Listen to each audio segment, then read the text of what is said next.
সুপ্রিয় দর্শক মণ্ডলী, সবাইকে শুভেচ্ছা। আজকে আমরা বাংলাদেশের একজন মানুষের সাথে কথা বলবো, যিনি সিডনিতে বসে বাংলাদেশের আক্রান্ত সংখ্যালঘুদের রক্ষার জন্য কাজ করে যাচ্ছেন। তিনি অমল দত্ত। তার সাথে কথা বলবো তার কিভাবে বাংলাদেশে হিন্দু রক্ষার জন্য সারা অস্ট্রেলিয়া জুড়ে কাজ শুরু করছেন। তার কাছেই আমরা শুনবো ওনারা কাজটা কিভাবে করছেন। অমল দা, কেমন আছেন? হ্যাঁ, থ্যাংক ইউ বাড়ি ভাই। আমি ভালো আছি, আপনি কেমন আছেন? এই তো ভালো আছি। আপনি একটু বলেন আমাদেরকে যে আপনারা আসলে কাজটা কিভাবে করছেন এবং কোন সংগঠনের ব্যানারে আপনারা করছেন কাজটা।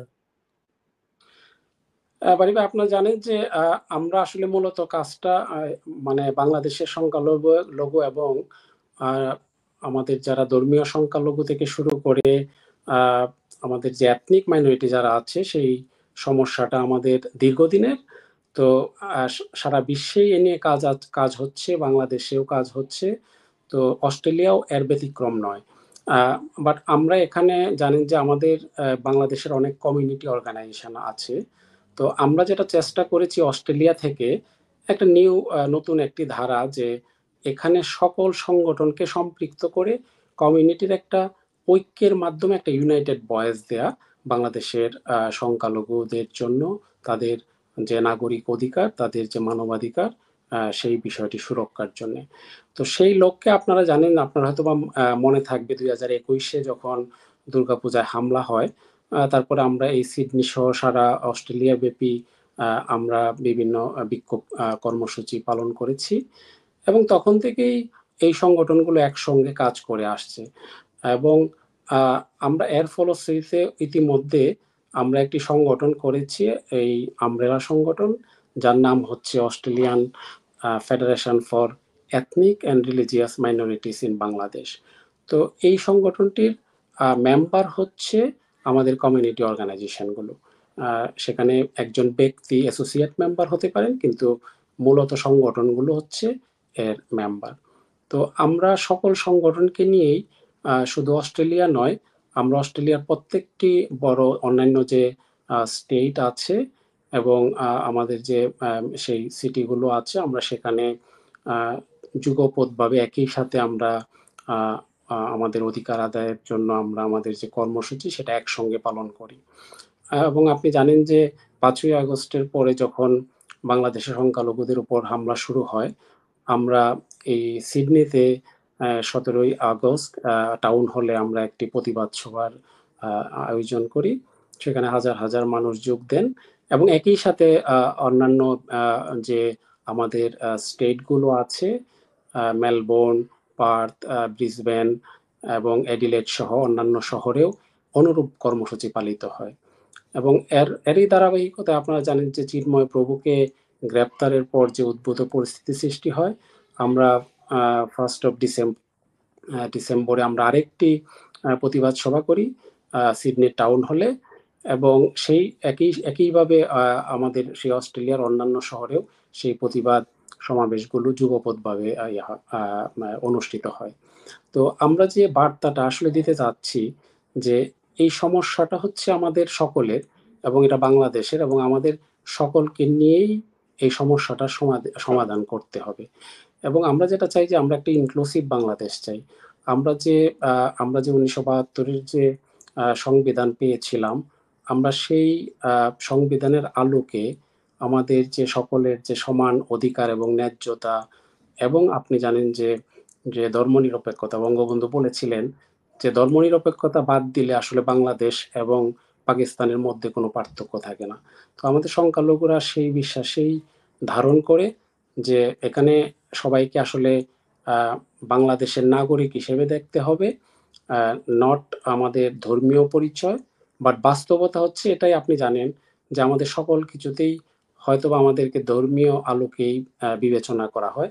সম্প্রতি আপনি দেখেছেন যে বিসিএসে যেসব ঘটনা হয়েছে, তাতে এই বিষয়টি আরো স্পষ্ট হয়েছে যে আমাদের ধর্মীয় পরিচয়টাই আমাদের প্রতি যে বৈষম্যের যে কারণ, এটি আসলে মূল হিসেবে দেখা দেয়। এই যে আপনার প্রতিবাদটা অস্ট্রেলিয়ার সরকারের কাছে নিয়ে যাওয়ার চেষ্টা করেছেন? হ্যাঁ, আমাদের প্রতিবাদ সমাবেশে আপনার এখানে যে ফেডারেল এবং বিভিন্ন স্টেটের যারা এমপি আছেন, এমএলএ আছেন, তারাও যোগ দিয়েছেন। আমরা তাদের সঙ্গে দেখা করেছি। এখানে যারা ফেডারেল পর্যায়ের মন্ত্রী আছেন, এমপি আছেন, আপনারা জানেন যে তারা ফেডারেল পার্লামেন্টে এবং সিনেটে তারা বাংলাদেশের ধর্মীয় সংখ্যালঘুদের অধিকারের জন্য, মানবাধিকার রক্ষার জন্য তারা কথা বলেছেন সেই পার্লামেন্ট সেশনগুলোতে, সিনেট অধিবেশনে। এবং আমরা তাদের সঙ্গে আমাদের যে যে বস্তুনিষ্ঠ যে বিষয়গুলো আছে, যে হামলার বিষয়গুলো ঘটছে, যে বৈষম্যের বিষয়গুলো ঘটছে, আপনারা দেখেছেন যে বিভিন্ন রিফর্ম কমিটি হয়েছে। আমরা খুব আশাবাদী হয়েছিলাম যে সেই হয়তোবা ধর্মীয় সংখ্যালঘুদের জন্য একটি সুন্দর এবং বৈষম্যহীন একটি বিষয় হয়তোবা সূচিত হবে। কিন্তু আমরা দেখেছি যে যে বিভিন্ন পদক্ষেপ নেওয়া হচ্ছে, আমরা সেখানে লক্ষ্য করছি যে বৈষম্য আসলে রয়ে গেছে। এবং আপনি বিভিন্ন ক্ষেত্রে দেখবেন যে যে প্রধান মানে বেসিক যে রিফর্ম কমিশনগুলো হয়েছে সেখানে আমাদের কোনো প্রতিনিধি নেই। এবং এই জিনিসটিও আমাদের অস্ট্রেলিয়ার এমপিরা অবগত আছেন যে সেখানে যদি মাইনরিটি ভয়েস না থাকে, তাহলে আপনি কিভাবে আপনার কথাটা বলবেন, বা আপনার যে সংস্কারের কথা বলছেন সেটি কিভাবে সেটি প্রতিফলিত হবে। হ্যাঁ, আমার যদি বয়েসেই সংখ্যালঘুদের যদি বয়েসটাই না থাকে সেই সংস্কার কমিশনে, তো আমরা শুধু আমরা বোথ পার্টির এমপি থেকে শুরু করে এখানে যারা সিনেটর আছেন, আমরা তাদের সঙ্গে যোগাযোগ রাখি। আমরা মানবাধিকার সংগঠনগুলোর সঙ্গেও একসাথে কাজ করছি, এবং আমরা আসলে বিশ্বজনীন মানবতায় বিশ্বাসী, এবং আমরা চাই যে বাংলাদেশে সেই মানবতা সমুজ্জ্বল থাকবে সকল নাগরিকের জন্য সমানভাবে। তো বাংলাদেশের সংবিধানে আপনি বলছেন ৭২-এর সংবিধানে ধর্মনিরপেক্ষতা ছিল এবং সবার সমান অধিকারের বিষয়টা ছিল। বাংলাদেশ সংবিধান তো ৭২-এর পর্যায়ে নেই। বাংলাদেশ সংবিধান আর ধর্মনিরপেক্ষ সংবিধান না। বাংলাদেশ সংবিধানের শুরুতে একটা ধর্মীয় কথা বলে বয়ান দিয়ে শুরু হয়েছে, এবং বাংলাদেশের রাষ্ট্রধর্ম ইসলাম। সেখানে আপনি সবার সমান বিষয়টা কিভাবে আশা করেন আপনি? আমাদের সেখানেই আপনি জানেন যে পঞ্চম সংশোধনী এবং অষ্টম সংশোধনীর মাধ্যমে যে বিষয়টি করা হয়েছে সেটাই আমাদের সংখ্যালঘুদের মনে একটা গভীর ক্ষত দীর্ঘদিন যাবৎ। তো আমরা বিভিন্ন সময় আসলে আশায় বুক বেঁধেছিলাম যে সেই বিষয়গুলো সমাধান হবে। আপনি জানেন যে যখন অষ্টম সংশোধনী পাশ হয়েছিল, আওয়ামী লীগ এবং আপনার বিএনপি থেকে শুরু করে, তখন আপনার এরশাদ বিরোধী যারা আন্দোলনে ছিলেন তারা প্রত্যেকেই কিন্তু, এমনকি জামাতে জামাতে ইসলামী, ইসলামীও তখন সমর্থন করে নাই তখন এটা। হ্যাঁ, জামাতে ইসলামীও সেখানে ছিল। এবং আপনার মনে থাকার কথা, যেদিন তারা কিন্তু এই রাষ্ট্রধর্ম ইসলামের যখন ঘোষণা হলো, এরশাদ তার নিজের আপনার ক্ষমতা কুক্ষিগত রাখার জন্য শেষ পর্যায়ে, তখন কিন্তু তারাও কিন্তু জামাত সহ বিএনপি, আওয়ামী লীগ সবাই কিন্তু একটি হরতালও করেছিল এবং এর প্রতিবাদ করেছিল। কিন্তু আমরা গভীর দুঃখের সঙ্গে লক্ষ্য করেছি যে কোনো সরকারই আসলে সেটিকে আর পরিবর্তন করেনি। তো আমাদের সেই দাবি এখনো আছে। আমরা মনে করি যে রাষ্ট্রের কোনো ধর্ম থাকতে পারে না, রাষ্ট্র সবার। তো এই বিষয়গুলোই আমরা আসলে মনে করি যে এই বিষয়গুলোর যদি সমাধান না হয়, তাহলে ধর্মীয় সংখ্যালঘুদের উপর যে বৈষম্য, বা তারা যে আপনার যে মনে করছে যে আমাদের রাষ্ট্রীয় বিভিন্ন ইয়েতে আমাদের প্রতিফলিত হচ্ছে না আমাদের সমমর্যাদা এবং সম অধিকার, সেই বিষয়গুলো আসলে আমার মনে হয় না যে নিরসন করা সম্ভব হবে। এখন আবার বাংলাদেশে একটা বিশেষ পরিস্থিতি লক্ষ্য করছেন হয়তো, যে বাংলাদেশে এখন যারা আন্দোলন বিজয়ী শক্তি, যারা ছাত্ররা বলছে তারা ৭২ সংবিধানের কবর রচনা করবে, সংবিধানকে ছুঁড়ে ফেলে দেবে। এই বিষয়টাকে আপনারা কিভাবে মোকাবেলা করবে? মানে আমি মনে করি যে বাংলাদেশের সিংহভাগ মানুষ এখনো অসাম্প্রদায়িক। হয়তোবা কেউ কেউ এই দাবিগুলো তুলছেন, বাট আমরা মনে করি বাংলাদেশের অধিকাংশ মানুষ এই ধরনের ৭২-এর সংবিধান ছুঁড়ে ফেলা বা আমাদের একটা ধর্মীয় রাষ্ট্র তৈরি করা, আমার মনে হয় না সেটা বিশ্বাস করে। হয়তোবা অনেক ক্ষেত্রে আপনারা জানেন যে অনেক মতামত আমাদের উপর চাপিয়ে দেওয়া হয়। যখনই যারা ক্ষমতার থাকেন বা ক্ষমতা আর পদপিষ্ঠে আরোহণ করেন, তখন তারা অনেক কিছুই চাপিয়ে দেওয়ার চেষ্টা করেন। তো আমরা হয়তো সেগুলোই এখন লক্ষ্য করছি, বাট আমরা দৃঢ়ভাবে বিশ্বাস করি যে ৭২-এর সংবিধানের মধ্যে অনেক সমাধান কিন্তু আছে। আপনি ন্যায্যতা বলেন, সম অধিকার বলেন, ধর্মনিরপেক্ষতা বলেন, সকল ধর্মের সমান অধিকার বলেন, ৭২-এর সংবিধানে সেটা আছে, গণতন্ত্রের কথা বলেন। এখন হয়তো প্রয়োগটা আমাদেরকে নিশ্চিত করতে হবে। এবং আমরা আশাবাদী, আপনি এবার দেখেছেন যে এই আন্দোলনে, ইভেন আমাদের সংখ্যালঘু আন্দোলনে, হয়তোবা আপনি যদি পূর্ববর্তী ঘটনাগুলোর দিকে একটু আলোকপাত করেন, সংখ্যালঘুদের কিন্তু মধ্যে একটা যে কোনো ঘটনা ঘটলেই দেশ ত্যাগের একটা প্রবণতা ছিল। কিন্তু আমার মনে হয় যে এবার একটা লক্ষণীয় বিষয়, এবং আমি মনে করব এটি একটি ইতিবাচক দিক, যে সংখ্যালঘুরা কিন্তু এবার দেশ ত্যাগের দিকে মনোযোগ না দিয়ে বরং তারা বলেছে, আমার দেশ আমার মাটি, হ্যাঁ, এ দেশ আমরা ছাড়বো না। হ্যাঁ, তো আমার মনে হয় যে এই জিনিসটি খুব উল্লেখযোগ্য এবারের আমাদের এই আন্দোলনের। এবং আপনি যদি দেখে থাকেন যে প্রথম যে আন্দোলনটি শুরু হয়েছিল, পরে চিন্ময় প্রভু সেটিকে আরো বেগবান করেছেন। সেই আন্দোলনটি কিন্তু শাহবাগে শুরু করেছিল ছাত্ররা, এবং ছাত্র যুব থেকে শুরু করে আমাদের যারা তরুণ প্রজন্ম, এবং তরুণ প্রজন্মের হাত ধরেই কিন্তু এই সংখ্যালঘু অধিকার এবং মানবাধিকারের আন্দোলন একটি নতুন গতি এবং আমি মনে করি দিক নির্দেশনা এসেছে, যার ফলে কিন্তু এবার আমি মনে করি যে দেশ ত্যাগের প্রবণতাটা বাংলাদেশের সংখ্যালঘুদের মধ্যে থেকে কমে এসেছে। তারা এখন মনে করছে যে না, আমাদের যে সমস্যাগুলো আছে আমাদের দেশে থেকেই সমাধান করতে হবে। তো এটি আমি ইতিবাচকভাবে দেখি, এবং আমি মনে করি যে এই যে তরুণ এবং ছাত্ররা এগিয়ে এসেছে, আমরা আশার আলো দেখছি।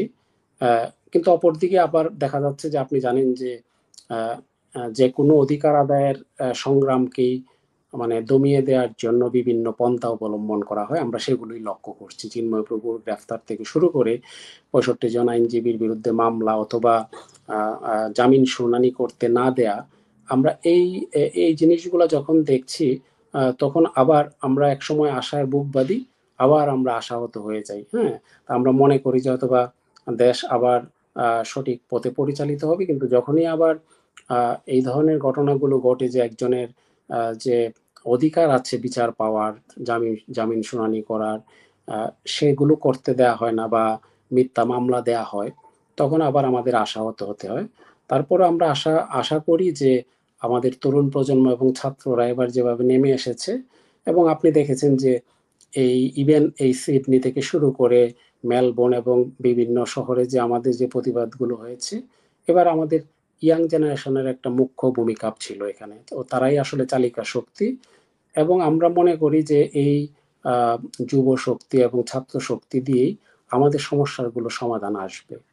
আমরা আশাবাদী হতে চাই। চিন্ময় প্রভু গ্রেপ্তার হওয়ার পরে আমরা অবাক হয়ে দেখলাম যে চট্টগ্রামের আইনজীবী সমিতি যেটা, সেখানে এটা বলা হচ্ছে জামাত প্রভাবিত একটু সংগঠন, সেখানে তারা ঘোষণা দিল চিন্ময় প্রভুর পক্ষে আইনি লড়াই করতে কেউ দাঁড়াতে পারবেন না। সাধারণত পৃথিবীতে যে কোনো দেশে, যেমন অস্ট্রেলিয়া মনে করেন, একটা লোক যখন একটা মামলায় পড়ে, সবার আগে গভর্নমেন্টকে অফার করেন তুমি আইনজীবী রাখতে পারবে কিনা। আইনজীবী রাখতে না পারলে গভর্নমেন্ট তাকে আইনজীবীর ব্যবস্থা করে। এখানে যখন একটা সংগঠন বললো কাউকে দাঁড়াতে দেবে না, তো রাষ্ট্রের উচিত ছিল আইনজীবীর সাথে সাথে নিয়োগ দেয়া, সেটা হয়নি। এই বিষয়টা আপনারা কিভাবে দেখেন? আমি শুধু অস্ট্রেলিয়া বলবো না, বাংলাদেশেও আপনার কিন্তু এরকম নজির আছে যে যুদ্ধাপরাধী যখন বিচার হয়েছে আপনার, তখন আপনি দেখেছেন যে সরকার আইনজীবী দিয়েছে। অর্থাৎ এটা আমার হচ্ছে মৌলিক অধিকার। হ্যাঁ, আমার পক্ষে যদি আইনজীবী না থাকে, তাহলে আমার পক্ষে একজন আইনজীবী দেওয়াটা হচ্ছে আমি সরকারের বা রাষ্ট্রের দায়িত্ব। তো আমরা মনে করি যে বাংলাদেশেও সেই উদাহরণ আছে, কিন্তু বাংলাদেশে এইবার যেটা হয়েছে যে সেই নাগরিক অধিকার বা আমার যে রাষ্ট্র আমাকে যে অধিকার দিয়েছে ন্যায় বিচার পাওয়ার, সেটা থেকে আমি মনে করি যে সংখ্যালঘুরা বঞ্চিত হয়েছে। এবং আপনি একটা জিনিস লক্ষ্য করবেন যে শুধু চিন্ময় প্রভু না, আমাদের বাংলাদেশ হিন্দু বৌদ্ধ খ্রিস্টান ঐক্য পরিষদের সাধারণ সম্পাদক অ্যাডভোকেট রানা দাশগুপ্ত থেকে শুরু করে, অর্থাৎ আমরা একটা নতুন আপনার প্রবণতা লক্ষ্য করছি সরকারের পক্ষ থেকে, যে যারাই মানবাধিকার পক্ষে বা সংখ্যালঘুদের অধিকারের বিষয়ে কথা বলতে যাচ্ছেন, তাদেরকে বিভিন্নভাবে হয় ট্যাগ দেয়া অথবা বিভিন্ন ধরনের মামলা বা হয়রানি করা। যেমন ধরেন আন্দোলনটা যেভাবে এসেছে, প্রথম হিন্দু বৌদ্ধ খ্রিস্টান ঐক্য পরিষদ আন্দোলন করছিলেন, তখন তাদেরকে ট্যাগ দেওয়া হলো যে তারা হচ্ছে আওয়ামী লীগ। তো ঠিক আছে, তারা আওয়ামী লীগ, তাদের এই জন্য তাদেরকে ট্যাগ দেওয়া হলো যে এই জন্য হয়তোবা তাদের উপর হামলা হচ্ছে। তখন কিন্তু আমাদের সাধু সন্তরা এগিয়ে আসলেন। সাধু সন্তরা কিন্তু কোনো রাজনীতির সঙ্গে জড়িত না। আপনি বলতে পারবেন না যে চিন্ময় প্রভু আওয়ামী লীগে ছিলেন বা বিএনপিতে ছিলেন অথবা ইয়েতে। তারা তারা একটি গৌরিক অথবা তারা একটা পুরোপুরি একটা ধর্মীয় জীবন যাপন করেন। তো বাংলাদেশের এই অসহায় অবস্থা দেখে, তাদের 5ই আগস্টের পরে যে অবস্থাটা হয়েছে বাংলাদেশে, এত ম্যাসিভ আকারে, আমার মনে হয় না যে সংখ্যালঘুদের এত আতঙ্ক, এবং স্টিল তারা আতঙ্কে আমি মনে করি যে বাস করছে। তখন এই সাধু সন্তরা কিন্তু কোনো উপায় না দেখে তারা আসলেন যে ঠিক আছে, যে যেহেতু এখানে পলিটিক্যাল ট্যাগ লাগানো হচ্ছে, তো আমরা এই অধিকারের কথাগুলো বলতে চাই। তারা 8 দফা দাবি নিয়ে আসলেন। চিন্ময় প্রভুর নেতৃত্বে চিন্ময় প্রভুকে মুখপাত্র করা হলো। কিন্তু আমরা দেখলাম পরবর্তীতে যে অন্য ঘটনা, যে তাদেরকে সেই চিন্ময় প্রভুর জামিনের পর একজন আইনজীবীকে হত্যা করে, অবশ্যই আমরা একজন যিনি নিহত হয়েছেন, হ্যাঁ, আমরা অবশ্যই তার প্রকৃত যারা দোষী তাদেরকে বিচারের আওতায় আনা হোক, আমরা সেটা সমর্থন করি। কিন্তু এর সঙ্গে তো চিন্ময় প্রভুর কোনো সম্পর্ক ছিল না, অথবা যে মামলাটি চিন্ময় প্রভুর বিরুদ্ধে করা হয়েছে সেখানে চিন্ময় প্রভু উপস্থিত ছিলেন না, এবং সেখানে আপনার যে পতাকাটিকে বলা হচ্ছে বাংলাদেশের পতাকা, আপনিও হয়তোবা দেখেছেন ভিডিওতে, এটা স্পষ্ট, এটা দেশবাসী বিশ্ববাসী দেখেছে যে এই পতাকাটিও বাংলাদেশের পতাকা আপনার ছিল না। সেখানে 4 তারার ইয়ে ছিল, খচিত একটা ইয়ে ছিল, যেটি বাংলাদেশের পতাকা নয়। কিন্তু আপনি যদি এই জাতীয় পতাকার অবমাননার কথাই বলবেন, চিন্ময় প্রভু যদি সেই দোষেই দুষ্ট হবেন বা আজকে শাস্তি পাচ্ছেন বা উনি কারাবন্দী আছেন, আপনি যদি ইউটিউবে যান অথবা আপনি ফেসবুকে যান, আপনি শত শত ঘটনা পাবেন যেখানে আমাদের জাতীয় পতাকাকে আপনার অবমাননা করা হচ্ছে। তাহলে আইনটি সকলের জন্য সমানভাবে প্রযোজ্য হচ্ছে না। শুধুমাত্র এই বিষয়টিকে আনাই হয়েছে যে যারা এই মানবাধিকার বা সংখ্যালঘুদেরকে অধিকার নিয়ে কথা বলছেন, তাদেরকে যেহেতু রাজনৈতিক ট্যাগ দেওয়া যাচ্ছে না, সুতরাং যে কোনোভাবেই হোক তাদেরকে তাদের কণ্ঠ রোধ করতে হবে। আমরা মনে করি যে এই ধরনের হীন প্রচেষ্টার মাধ্যমে মানবাধিকার বা যারা নাগরিক অধিকার নিয়ে কথা বলছে তাদের কণ্ঠ রোধ করার একটি অপপ্রয়াস এই ধরনের ঘটনাকে আমরা মনে করি। আপনি এটা ট্যাগিং এর কথা বলছেন, যে আপনাদের ট্যাগ দেয়া হয় আওয়ামী লীগ বলে আপনাদের উপর টর্চার করা হয়, এবং তত্ত্বাবধায়ক সরকারের প্রধান উপদেষ্টা থেকে শুরু করে অনেকেই বলার চেষ্টা করেছেন যে ঘটনাগুলো ঘটেছে এগুলো সংখ্যালঘুদের উপর আক্রমণ না, আওয়ামী লীগ করতো বলে তার উপর আক্রমণ হয়েছে। এর মাধ্যমে কিন্তু একটা শেয়ার দেওয়া হচ্ছে আক্রমণকারীদের, যে আওয়ামী লীগ হলে মারা যাবে, কাজেই সমস্যা নাই সেটা। এই ট্যাগিং এর ব্যাপারটা শুধু সরকার বা অন্য না, আপনাদের ভেতর থেকে হিন্দু মহাজোট বলে একটা সংগঠন আছে, যে সংগঠনের নেতা বিভিন্ন টকশোতে এসেছেন, ভারতীয় টেলিভিশনের সাথে উনি জয়েন করে একই কথা বলেছেন। আপনারা কি তার জবাব দিতে পেরেছেন? দেখেন, অনেকেই হয়তোবা ব্যক্তিগতভাবে অনেক কথাই বলছেন, আমরা হয়তোবা সেদিকে যেতে চাই না। আপনি হয়তোবা হিন্দু মহাজোটের একজনের কথা বললেন। আমরা দেখেছি যে ইভেন এর আগেও ওনারা বিভিন্ন সময় বিভিন্ন বক্তব্য দিয়েছেন, এবং সেটা কতটুকু আসলে বস্তুনিষ্ঠ এবং কতটুকু সত্য, এটা আসলে দেশবাসী জানে, আমাদের কমিউনিটি জানে। কিন্তু যে বিষয়টি করা হচ্ছে, যে আপনি যতই ট্যাগ বলেন, আওয়ামী লীগ বলেন, আমরা একটি ঘটনাকে ঘটনা হিসাবে দেখি। আমরা মনে করি ফ্যাক্ট ইজ ফ্যাক্ট। আজকে যদি আমার উপর হামলা হয়, এটি যদি সত্য ঘটনা হয়ে থাকে, তাহলে এটি একটি, হ্যাঁ, আমার অন্য কোনো অপরাধ থাকতে পারে। আমি হয়তোবা ধরেন অন্য কোনো অপরাধে দুষ্ট হতে পারি। আপনি সেটা হলে আপনি বিচার করেন। হ্যাঁ? সেটার আইন আছে, আপনার বিচার হতেই পারে। কিন্তু আমার উপর যদি হামলাটি হয়ে থাকে, তো এটিকে আপনি ডাকার জন্য আপনি বলতে পারেন না যে আমি অমুক দলের সঙ্গে জড়িত বা আমি অমুক অমুকের সঙ্গে আমার ঘনিষ্ঠতা ছিল। আমরা মনে করি আমরা যে বিষয়গুলো নিয়ে কাজ করি, আমরা মনে করি যদি একটা ঘটনা ঘটে থাকে আপনি আগে দেখেন যে সেই ঘটনাটি আসলে ঘটেছে কিনা। হ্যাঁ? তো সেই ঘটনা যদি ঘটে থাকে আহ, তাহলে অবশ্যই সেই ঘটনার বিচার হওয়া উচিত। এখন কারো ব্যক্তির সেই আক্রান্ত ব্যক্তির বিরুদ্ধে যদি অন্য কোনো অভিযোগ থাকে, আপনি সেই অভিযোগে সেই ব্যক্তিকেও আপনি বিচারের আওতায় আনবেন। কিন্তু আমরা দিস ইজ ভেরি ইম্পর্টেন্ট বাড়ি ভাই, আপনি লক্ষ্য করেছেন যে বাংলাদেশে একটা কালচার অফ ইম্পিউনিটি তৈরি হয়েছে।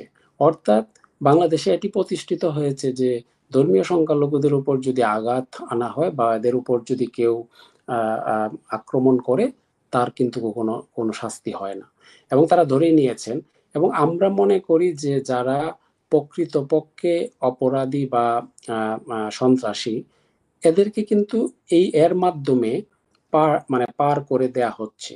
অর্থাৎ একজন যখন আহ, দুষ্কৃতিকারী যখন একজন লোকের উপর হামলা করলো, সংখ্যালঘুই সে হোক বা যায়, কিন্তু আপনি এটাকে যখন একটা রাজনৈতিক রং দেওয়ার চেষ্টা করছেন, তার মানে কিন্তু আপনি ওই দুষ্কৃতিকারী বা সন্ত্রাসীর পক্ষই নিচ্ছেন, আপনি তার অপকর্মটাকে আড়াল করে দিচ্ছেন, আপনি তাকে আরো উৎসাহিত করছেন যে ঠিক আছে, তুমি এরকম হামলা আরো করতে পারো বা এরকম আরো ঘটনা তুমি ঘটাতে পারো, তোমার কিছু হবে না, কারণ তুমি এটা ঘটাইলে এটাকে আমরা একটা রাজনৈতিক ট্যাগ দিয়ে বা অন্য একটা ট্যাগ দিয়ে আমরা এটাকে ভিন্ন খাতে প্রবাহিত করাবো। আমরা মনে করি এই কালচারের অবসান হওয়া উচিত। এবং এই কালচারটাই কিন্তু সবচেয়ে বেশি ক্ষতিগ্রস্ত করছে, যে অপরাধীরা পার পেয়ে যাচ্ছে, কারণ আপনি হয়তো বা রাজনৈতিক স্বার্থে অথবা অন্য কোনো হীন স্বার্থে আপনি এটাকে আপনার মতো করে ট্যাগ দিচ্ছেন। এতে অপরাধীরা পার পেয়ে যাচ্ছে এবং তারা আরো উৎসাহিত হচ্ছে এই ধরনের কাজ করার। তো এই ট্রেন্ডটা আমরা অনেক দিন থেকেই বলে আসছি যে আজ পর্যন্ত বাংলাদেশে কোনো সংখ্যালঘুদের উপর হামলার যারা করেছে তাদের কোনো দৃষ্টান্তমূলক শাস্তি হয় নাই, যেটা দেখে অপরাধীরা ভয় পাবে। আপনাকে একটা এক্সাম্পল তৈরি করতে হবে যে না, আমি যদি একটা অপকর্ম করি আমি পার পাবো না, আমাকে আইনের আওতায় আসতে হবে। কিন্তু আমরা দেখেছি যে যারাই এই ঘটনাগুলো ঘটাচ্ছেন বিশেষত সংখ্যালঘুদের উপর, তাদেরকে এই ধরনের একটা আপনার ইনডেমনিটি বা আহ, ভিন্ন খাতে রাজনৈতিক স্বার্থে ব্যবহারের জন্য তাদেরকে এই সুবিধাগুলো দেওয়া হচ্ছে। আমরা মনে করি এর ফলে তারা আরো বেশি উৎসাহিত হচ্ছেন এই সংখ্যালঘুদের উপর আক্রমণ করার জন্য। বাংলাদেশে একটা মজার অমলদা, ধরুন আমরা যারা অস্ট্রেলিয়াতে আছি, বাংলাদেশে প্রায় 1 কোটির বেশি মানুষ বাইরে এখন আছেন, এবং অস্ট্রেলিয়ার মতো বিভিন্ন দেশে আমরা যারা এসেছি, আমরা এই দেশের নাগরিকত্ব নিচ্ছি, এখানে বাড়িঘর করছি, এটা কিন্তু বাংলাদেশে অপরাধ হিসেবে দেখা হয় না। বাংলাদেশের কোনো লোক যদি ভারতে যায়, ভারতে যদি এর বাড়ি কিনে, সেটা একটা অপরাধ বা ভারত জুজুর মতো একটা ব্যাপার। ব্যক্তির হচ্ছে ভারতে যে লোকটা যায়, সে তুলনামূলক খুবই দুর্বল একটা মানুষ, তার পক্ষে অস্ট্রেলিয়াতে আসা সম্ভব না, ইংল্যান্ডে যাওয়া সম্ভব না। সেই লোকটাই তো, গরিব মানুষটাই তো প্রাণ বাঁচাতে ভারতে গিয়ে আশ্রয় নেয়। ভারতের নাগরিকত্ব পাওয়া কিন্তু অনেক সহজ না, বাংলাদেশের নাগরিকত্ব পাওয়া সহজ না, নাগরিকত্ব পাওয়া যতটা সহজ। এই যে ভারত জুজু থেকে আমাদের রক্ষার উপায় কি, মানুষগুলোকে রক্ষার উপায় কি? আপনি দেখেন যে এটাও এক ধরনের বৈষম্য। আপনি জানেন যে এই যে শত্রু সম্পত্তি আইন যেটি ছিল, যেটিও খুব অমানবিক। যে আপনি যদি অন্য কোনো দেশে যান, আহ, তাহলে আপনার সম্পত্তি শত্রু সম্পত্তি হবে না, কিন্তু আপনি যদি ভারত যান তাহলে শত্রু সম্পত্তি হবে। তো এটাও এক ধরনের বৈষম্য। এবং একই জিনিস হচ্ছে, আপনারা জানেন যে হ্যাঁ, ভারত হয়তোবা কোন শ্রেণীটা যাচ্ছে, যে যাদের হয়তোবা নিরুপায়, হ্যাঁ, যে কোথাও যাওয়ার জায়গা নেই, যাদের হয়তো অস্ট্রেলিয়া আমেরিকা বা আহ, ইউরোপের কোনো দেশে যাওয়ার যেহেতু জায়গা নেই তারা।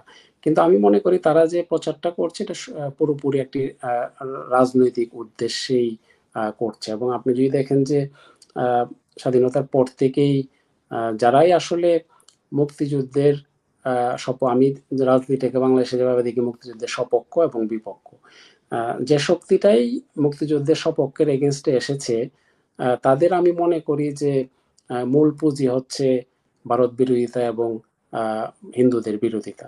এটাই হচ্ছে তার মূল পুঁজি। এবং আমিও সমকালীন সময়ে আমি আমি আমি আমি মনে করেছিলাম যে এই অবস্থার পরিবর্তন হবে, তারা হয়তো নতুন কিছু নিয়ে রাজনীতি করবেন। কিন্তু আমরা দেখতে পাচ্ছি যে আসলে এখনো সেই একই ক্যাপিটাল রয়ে গেছে, যে ভারত জুজুর ভয় দেখানো, হ্যাঁ, হিন্দু বিদ্বেষ ছড়ানো, এবং সেটা দিয়ে তারা আসলে রাজনীতিটা করতে যাচ্ছে। এবং আমাদের মনে হয় যে মূল সমস্যার জায়গা সেটি। আপনি যেটি বলেছেন যে কেউ যদি আমেরিকাতে বা লন্ডনে অথবা সিডনিতে বাড়ি করে, এটা নিয়ে যত না হইচই হয়, কেউ যদি ইন্ডিয়াতে যায় বা ওইখানে একটা বাড়ি থাকে, ওইটা নিয়ে আমাদের দেশে বেশি হইচই বা হাইলাইট করা হয়। তো আমি মনে করি যে এটা পুরোই একটা রাজনৈতিক কারণ। এবং আর আমার মনে হয় না যে কেউ আসলে দেশ ত্যাগ করতে চায়। বিশেষ করে আমি সংখ্যালঘুদের বিষয়ে বলবো, তারা যখন হয়তোবা নিরুপায় হয়, তখনই একমাত্র দেশ ত্যাগ করার চিন্তা তাদের হয়তোবা আসে। আমার মনে হয় না যে কেউ তার নারীর যে টান, আমাদের যে মাটি, সেই মাটির টানকে ছিন্ন করে কেউ যেতে চায়। আমরা তো অনেকেই এসেছি। আপনিও যেটা বলেছেন যে আমি যদি ভারত গেলে এটা যদি আমার দোষ হয়, তাহলে আমি অস্ট্রেলিয়া এসেছি, এটাও আমার এই দোষ, একই দোষে আমার মানে দুষ্ট হওয়া উচিত। কারণ ভারতও আমার জন্য বিদেশ, অস্ট্রেলিয়া আমার জন্য বিদেশ। তো ভারত অস্ট্রেলিয়া আসলে যদি কোনো অসুবিধা না হয়, ভারত গেলেই অসুবিধা। এটা আমি মনে করি টোটালাই মানে মানে পুরো বিষয়টাই একটি রাজনীতিকরণ। এবং সবই দুর্ভাগ্য যে আপনি একটা কথা বললেন, কেউ তো শখ করে দেশ ছাড়ে না, জন্মভূমি ছাড়ে না। মানুষ বাধ্য হয় জীবন বাঁচাতে বাধ্য হয় কোথাও আশ্রয় নিতে। আমি একবার একটা কাজ করেছিলাম, একটা বই আছে নমস্কার বাংলাদেশ। নমস্কার বাংলাদেশ থিম হচ্ছে বাংলাদেশে অনেক মানুষ বাধ্য হয়ে চলে গেছেন ভারতে। ভারতে কিন্তু ওই সমাজে উনি মিশতে পারেন নাই, উনি ভালো নাই, কিন্তু তার মনটা বাংলাদেশে, সারাক্ষণ বাংলাদেশে। কিন্তু এমন একটা অবস্থা, ভারতে চলে যাওয়ার পরে উনি আবার ফিরতে পারেন না বাংলাদেশে। সামাজিক ভাবে মানুষ সবাই জানে এই লোক চলে গেছে ইন্ডিয়াতে, ফিরতে পারেন। মাঝে মাঝে সে বাংলাদেশের দিকে তাকিয়ে নমস্কার করে আবার চলে যায়। আমার থিমটাই নমস্কার বাংলাদেশ। আপনারা এখানে যে সংগঠনের কথা বললেন, শুধু হিন্দু না, বাংলাদেশের এথনিক মাইনরিটি যারা আদিবাসী, যারা ছোট ছোট জাতিগোষ্ঠী, এরা আক্রান্ত হচ্ছে বাংলাদেশে। এবং এই মানুষগুলোকে রক্ষার জন্য, বাংলাদেশ হিন্দুদের রক্ষা করার জন্য, আদিবাসীদের রক্ষা করার জন্য আপনাদের কর্মসূচিটা কি? ওদেরকে ধরেন আপনারা ধরেন অস্ট্রেলিয়া গভর্নমেন্টের কাছে বলছেন, অস্ট্রেলিয়া গভর্নমেন্টও বাংলাদেশের কথা বলবে বা কবে বলবে, কিভাবে রক্ষা পাবে সেটা না। আজকে এই মানুষগুলোকে রক্ষার জন্য মানে আশু কোনো কর্মসূচি আছে কিনা, তাদেরকে অর্থনৈতিকভাবে সাপোর্ট দেয়া, তাদের আইনগতভাবে সাপোর্ট দেয়া, এই ব্যাপারগুলো নিয়ে কিভাবে ভাবছেন আপনারা? ভাইবেন আমাদের আমরা যারা বাইরে আছি, ধরেন আমাদের অনেক সীমাবদ্ধতা রয়েছে। আমরা আসলে যে মূল কাজটি করছি যে জনমত তৈরি করা, এবং আপনি জানেন যে যেকোনো বিষয়ের সমাধান করতে হলে এর জনমত দরকার। এবং আমরা মনে করি যে বাংলাদেশের সমস্যাটি বিশেষ করে আহ, জাতিগত এবং ধর্মীয় সংখ্যালঘুদের সমস্যাটি সমাধান করতে গেলে বিশ্ব জনমত গঠন করার দরকার আছে। কারণ আমাদের এই বিষয়টি সবসময় চেষ্টা করা হচ্ছে যে খাটো করে দেখানোর। এবং আপনি যেটা বললেন, যে আমি যেটা বললাম, যে আমরা অস্ট্রেলিয়া থেকেও আমাদের বাংলাদেশের জন্য মন কাঁদে। সিমিলারলি আপনি যারা ভারতে গিয়েছেন হয়তো বা কোনো কারণে দেশ ত্যাগ করেছেন, আমি মনে করি তাদেরও একই অবস্থা, তাদেরও বাংলাদেশের জন্য মন কাঁদে। তো আমরা যেটা করছি এখানে, এথনিক মাইনরিটি থেকে শুরু করে আমাদের অন্যান্য জাতিগত সংখ্যালঘু এবং ধর্মীয় সংখ্যালঘুদের আমরা আসলে অ্যাডভোকেসিটা করছি। হ্যাঁ, আমরা অনেক কিছুই আসলে সীমাবদ্ধতার কারণে আমরা করতে পারি না। আমাদের অ্যাডভোকেসিটাই মূলত আমাদের ইম্পর্টেন্স। এবং আমরা যেটা করি, ধরেন যে এটা একটি নৈতিক সাপোর্ট। যখন ঢাকাতে একটা সমাবেশ হয়, যখন একটা আপনার নিউ ইয়র্কে হয়, লন্ডনে হয় বা সিডনিতে হয়, এই জিনিসটা আপনার সবাইকে একটি মোরাল স্ট্রেংথ আমরা যেটা মনে করি যে দেয়, যে না ঠিক আছে, যে আমরা যে যেখানেই থাকি না কেন আমরা অন্যায়ের প্রতিবাদ করছি। এবং আমরা চেষ্টা করছি যে সেই যে মানবাধিকার যে লঙ্ঘিত হচ্ছে বা আমাদের যে অধিকারগুলো সেইগুলো বিশ্ববাসীর সামনে তুলে ধরা।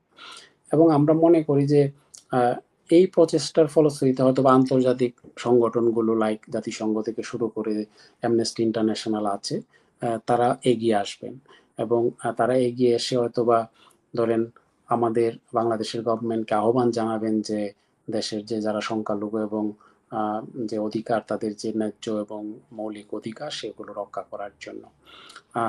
আর এছাড়াও আমরা হয়তোবা ধরেন এইখানে যারা হয়তোবা আসেন যারা ফার্স্ট মাইগ্রেন্ট অথবা স্টুডেন্ট, আমরা তাদেরকে বিভিন্নভাবে হেল্প করার চেষ্টা করি। ধরেন কারো যদি অ্যাকোমোডেশনের প্রয়োজন হয়, কারো যদি আপনার ধরেন হয়তোবা কেউ যদি ফাইন্যান্সিয়াল ক্রাইসিসে থাকে, আমরা আমাদের হোল কমিউনিটি চেষ্টা করে তাদেরকে হেল্প করার জন্য।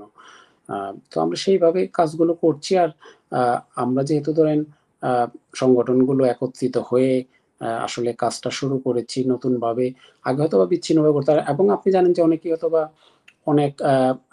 হয়তোবা ব্যক্তিগতভাবেও হেল্প করেন, হ্যাঁ? যে হয়তোবা বাংলাদেশে একটি মেধাবী ছাত্র আছে, হ্যাঁ?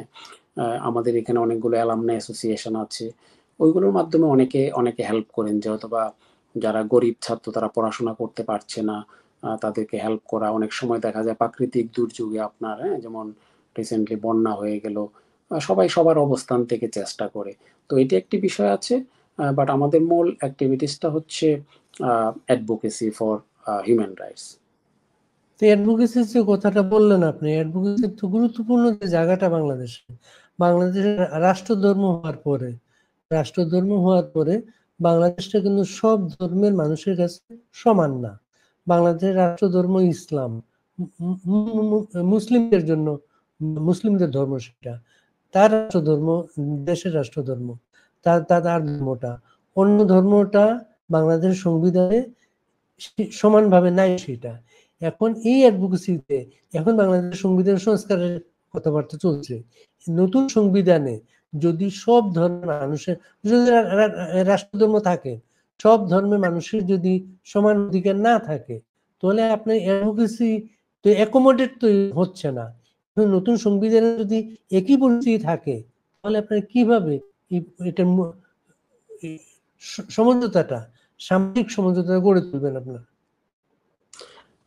হ্যাঁ, আমি যেটা বলেছি ভাই যে আমরা অবশ্যই আমরা বলতে পারি, বাট সবকিছুই আমাদের হাতে নেই, হ্যাঁ? এটা সরকারকেই করতে হবে এই বিষয়গুলো, বা বাংলাদেশে যারা ক্রিয়াশীল রাজনৈতিক দলগুলো আছেন তাদেরকেই করতে হবে। তো আমরা মনে করি যে হয়তোবা পরিবর্তন আসবে।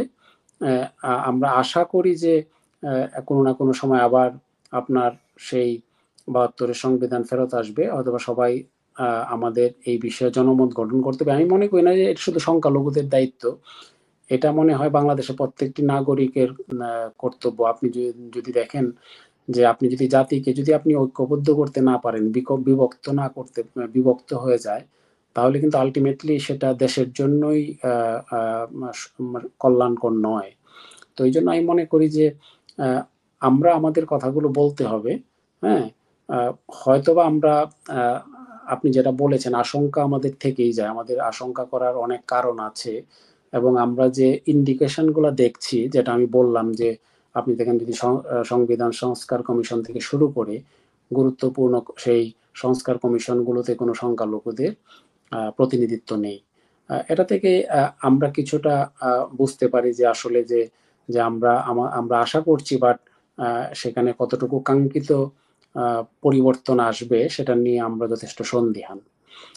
তো সেই বিষয়গুলাই আমরা যেটা করছি যে সবার সামনে তুলে ধরে আমি মনে করি যে একটা জনমত গঠন হলে অনেক কিছুই পরিবর্তন হবে।